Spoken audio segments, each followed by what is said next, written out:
Hacer un fuego, cazar, recolectar plantas comestibles, fabricar recipientes y armas. Nuestros antepasados aprendían unos de otros las actividades de la vida cotidiana. Los conocimientos se adquirían a través del contacto con los demás y la repetición. Hasta que miles de años después se inventó la escritura, la primera gran revolución en el aprendizaje. Entonces, los textos comenzaron a vehicular buena parte del conocimiento. También cambiaron, claro, las cosas que aprendía la gente. Nacieron las primeras escuelas. En ellas, un individuo, el profesor, tenía unos conocimientos que dictaba a una serie de alumnos, que los aprendían. En el siglo XVIII, cuando se produjo la Revolución Industrial, se comenzaron a regular los sistemas educativos. El objetivo era preparar a los trabajadores que luego estarían a cargo de las cadenas de montaje en las fábricas. Individuos que hacían lo mismo una y otra vez durante muchas horas al día.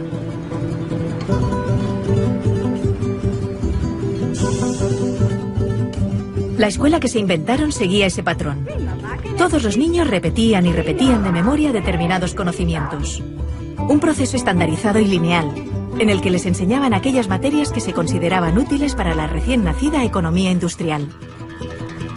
Es el modelo que ha perdurado hasta nuestros días. Sin embargo, ya no nos sirve, porque el mundo, en el último medio siglo, ha cambiado radicalmente. Los avances espectaculares que se han producido en ciencia y tecnología han hecho, por una parte, que pasemos de ser una sociedad industrial basada en la producción masiva de objetos a una sociedad de servicios y de información, en la que el motor son las ideas y la creatividad, la capacidad de inventarnos nuevos oficios más acordes al siglo XXI. Y por otra parte, los descubrimientos científicos nos han permitido conocer mejor cómo funciona nuestro cerebro, el órgano encargado del aprendizaje, y descubrir algo que los griegos ya sabían, que no aprendemos repitiendo, de memoria, sino haciendo, cuando nos emocionamos.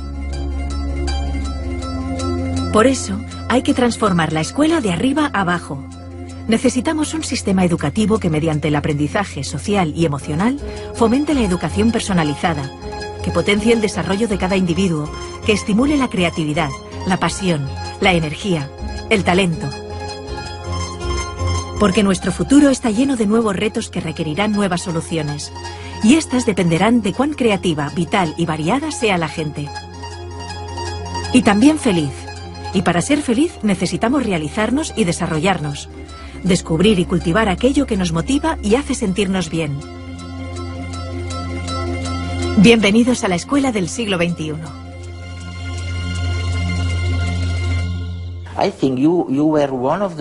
Creo que fuiste uno de los primeros del sector educativo en hablar de la desafortunada división entre ciencias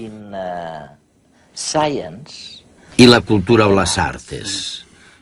Y es curioso, porque nosotros, cuando preparamos programas científicos, a menudo tenemos que enfrentarnos a un dilema. Nos planteamos que un tema no encaja bien en lo que los científicos denominarían temática científica, así que es mejor descartarlo. Pero tú afirmas que como resultado de esta escisión entre la ciencia y las disciplinas artísticas, hemos ignorado un campo fantástico, el de la creatividad. ¿A qué te refieres exactamente? Pensemos de nuevo en la educación. La mayoría de países no instauraron un sistema de educación pública obligatoria hasta mediados del siglo XIX. Se trata de ideas bastante nuevas. Dos factores influyeron mucho en la educación. El primero fue la economía industrial, que provocó una cultura organizativa de la educación extremadamente lineal, centrada en los estándares y la conformidad. Y el otro gran factor de influencia, en mi opinión, fue la cultura intelectual de la Ilustración, que desencadenó en la cultura académica de la educación. Una de las características de la enseñanza es que hay una jerarquía de asignaturas en las escuelas, En la mayoría de sistemas tenemos arriba de todo de la jerarquía la lengua, las matemáticas y las ciencias. Un poquito más abajo están las humanidades, como la geografía y los estudios sociales, o la filosofía, cuando se enseña.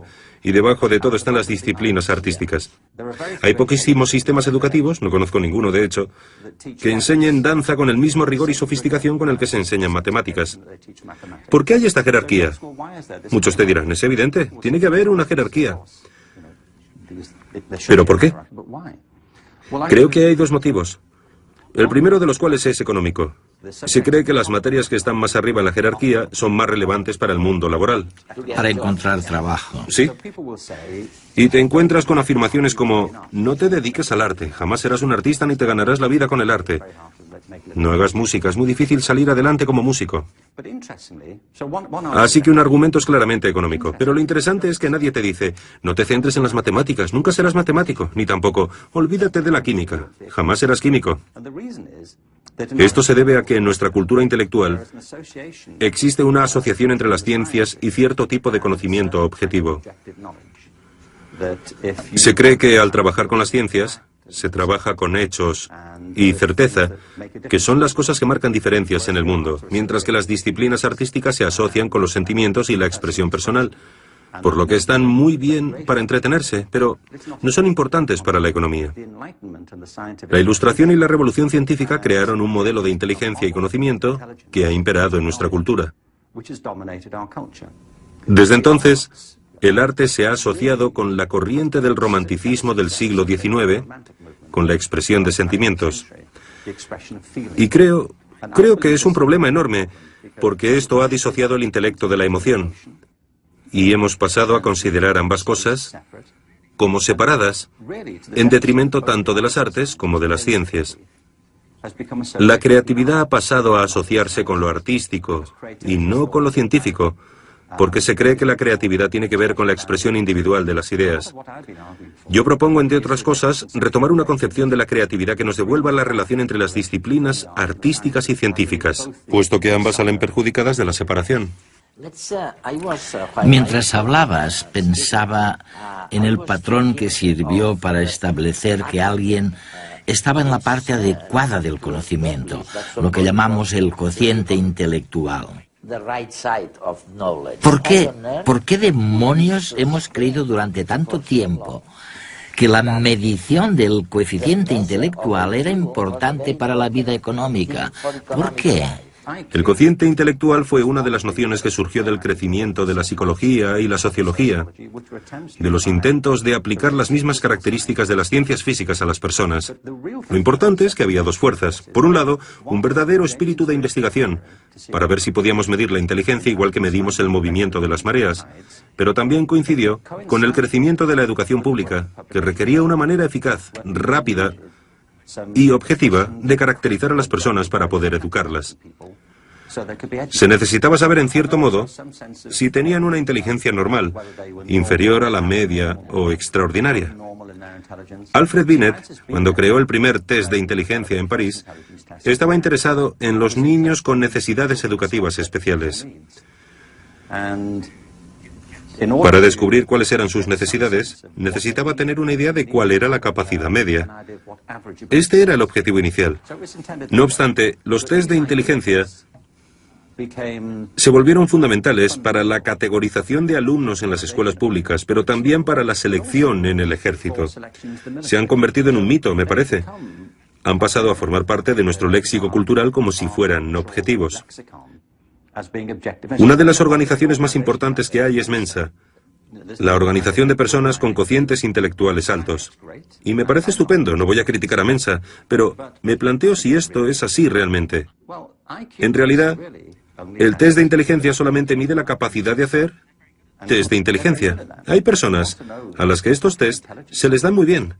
Si queremos saber lo inteligente que es alguien, por lo menos deberíamos aceptar que la inteligencia entraña mucho más de lo que se puede medir en un test de inteligencia. ¿No deberíamos incluir también otras preguntas?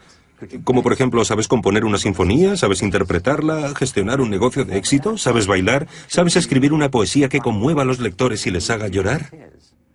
¿Tienes empatía? La empatía, sí. Si el ser humano solamente tuviera las habilidades que se miden en los test de inteligencia, la mayor parte de la cultura humana jamás habría existido. Yo no querría vivir en un mundo así. ¿Tú sí? No. Tenemos una visión de la inteligencia muy reduccionista.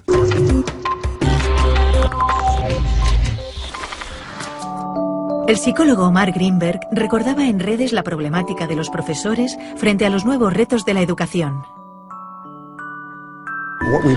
Hasta ahora lo que hacíamos con los profesores era presionarlos muchas veces para que se centraran únicamente en lo académico, solamente en la lectura, las matemáticas y las ciencias. Y en eso se han convertido, en profesores de lectura, de matemáticas y de ciencias. Pero la mayoría de profesores eligieron la profesión porque querían llevarse bien con los niños. Les gustan los niños y quieren pasar tiempo con ellos, educarlos, prepararlos para la vida. Y conforme se lo vamos permitiendo y les brindamos más habilidades para hacerlo, descubren que disfrutan mucho más enseñando. Para Richard Gerber, el valor de la educación está en el camino, no en la meta.